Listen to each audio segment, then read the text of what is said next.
La famille, quand il s'agit de cannibalisme ou de prêt au FMI, ils surgissent comme des hyènes affamées pour critiquer le Mali.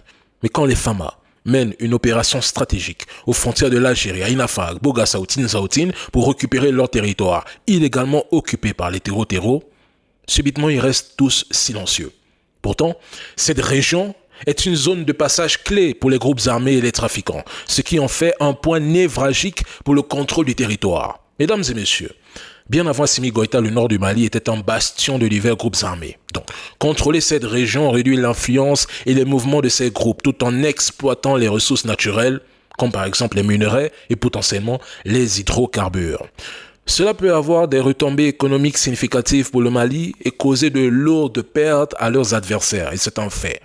Pour l'armée malienne, c'est une opération cruciale.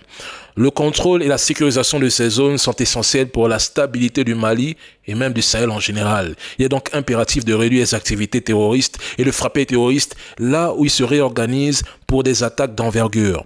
Le Mali envoie un message fort à la communauté internationale sur son engagement dans la lutte contre le terrorisme, mais surtout pour son intégrité territoriale. Ceux qui prédisaient que le Sahel, le Mali ne tiendrait pas un mois après la fin des accords d'Alger sont subitement devenus silencieux.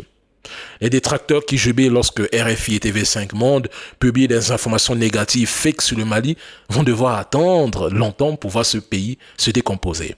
Je ne prétends pas qu'Assimi Goïta a éradiqué le terrorisme, non, car je peux le dire, c'est irréalisable en 3 ans. Cependant, la récupération des territoires jadis occupés, ce que ni la France ni la CEDEAO n'ont réussi à accomplir, est une victoire.